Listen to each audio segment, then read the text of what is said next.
Bonjour, Nzamba, bienvenue. Bonjour. Nzamba, bienvenue. Vous venez d'être élu président du Congo pluriel aujourd'hui même. Quels sont vos objectifs? Pourquoi avez-vous d'abord été candidat? Comme je l'ai dit pendant l'Assemblée, j'ai été candidat parce que j'ai beaucoup de choses à faire au pays, dans tous les domaines confondus, surtout le domaine de ma compétence qui est la santé.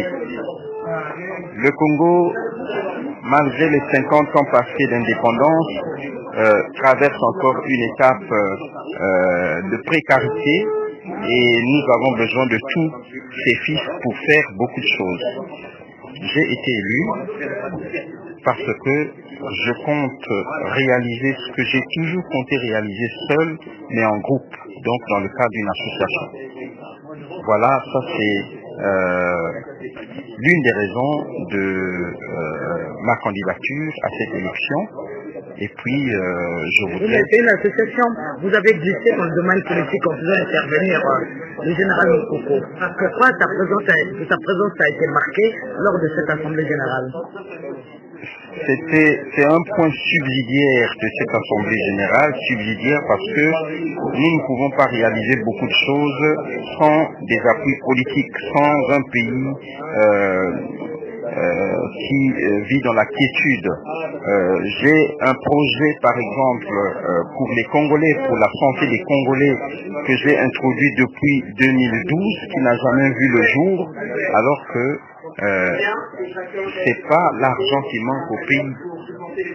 Mais ce projet n'a jamais vu le jour simplement parce que il n'y a pas de volonté politique.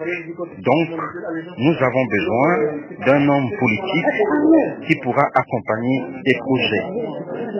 Nous avons besoin d'un homme politique qui pourra accompagner des projets. Si beaucoup de choses ne se sont pas réalisées pendant ce règne, nous sommes dans l'obligation de voir un peu si quelqu'un d'autre pourra aider le Congo à sortir de son état actuel, parce que nous ne pouvons pas comprendre que 50 ans après les indépendances, que le Congo n'ait pas d'eau potable, que le Congo n'ait pas d'électricité, que le Congo n'ait pas de routes.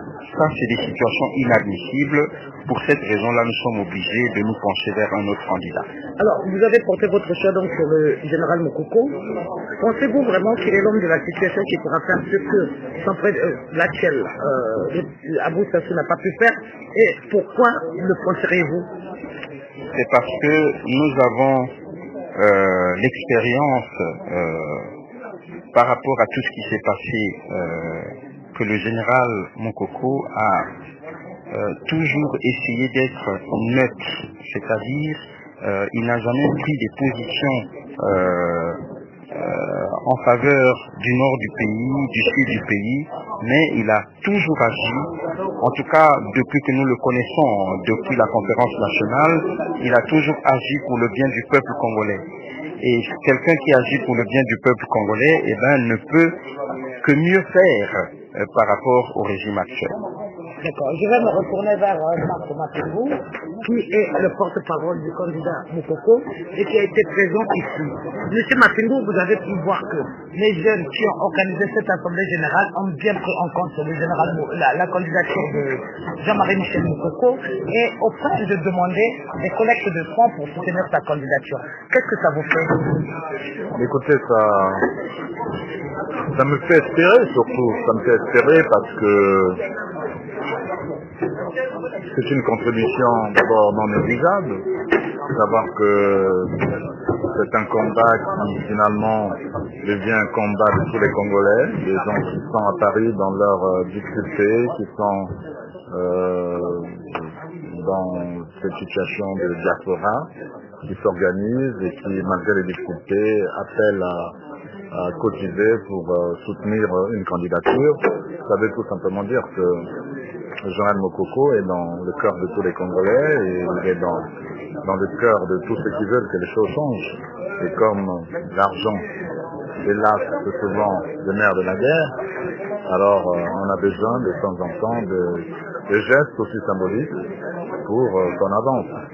Mais ce qui est au-delà de l'argent, ce qui est beaucoup plus encourageant, c'est cet enthousiasme où une jeunesse désespérée voit en la venue du général Mokoko une forme de renaissance, c'est tout, et je crois que c'est cela qui est intéressant.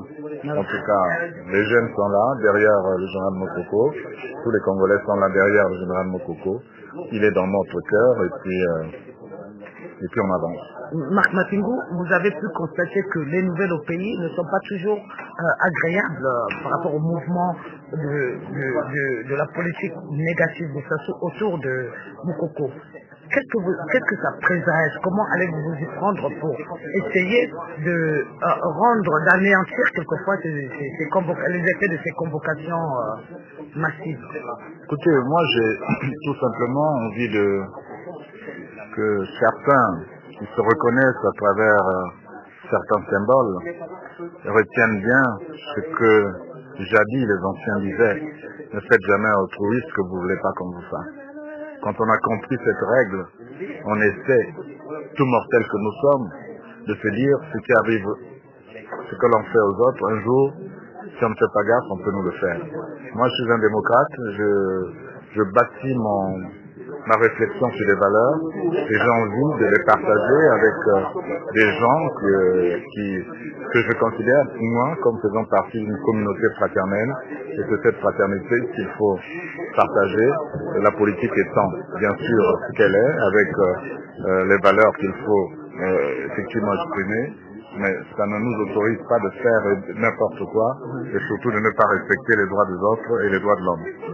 Monsieur Matingou, vous avez pu constater, nous avons constaté qu'autour de vous, à chaque fois que vous paraissez en public, il y a un engouement jeune envers vous. Et en plus, le général Mokoko vient de bénéficier de la condamnation de sa percussion par le FOCA du décès. Une première quasiment dans notre pays, un soutien politique de cette taille. Oui, c'est important tout simplement parce que je pense que chez tous les hommes sensés et chez toutes les personnes civilisées aujourd'hui dans notre pays, qu'il s'agisse des politiques qui sont à l'UDC, FOCA, tout ce qu'on veut, ou que ce soit dans la société civile, ou que ce soit tout simplement des populations, on est tous révoltés par ce martyre qu'on fait subir au général. Donc je crois que ce n'est que normal. Il y a deux attitudes dans ce genre de situation. Soit on a pitié, parce que c'est pas humain, soit on est révolté en se disant pourquoi cet acharnement, pourquoi cette barbarie, à une période où on devait aller vers des valeurs de tolérance et des valeurs de fraternité. Alors c'est en ce moment-là que vous comprenez qu'il y en a qui ont choisi éternellement d'être des dictateurs parce que c'est plus fort qu'eux, c'est tout. Bienvenue, vous avez le soutien d'une bonne partie de la diaspora ici en France. Le soutien au pays n'est pas négligé. Est-ce que vous avez un mot à dire à nos compatriotes du pays? Oui, c'est le mot d'espoir. Que nos compatriotes du pays sachent que nous sommes toujours avec eux, même si nous sommes loin d'eux, mais nous sommes avec eux en esprit. Dès que les conditions le permettront, nous viendrons les assister dans nos domaines de compétences. Surtout dans un domaine aussi crucial, aussi sensible que le domaine de la santé. Effectivement. Donc merci beaucoup, monsieur Bienvenu. Merci à Marc Matingou d'avoir bien voulu m'accorder cette interview en duo. On se retrouve bientôt. Merci à lui et à toi.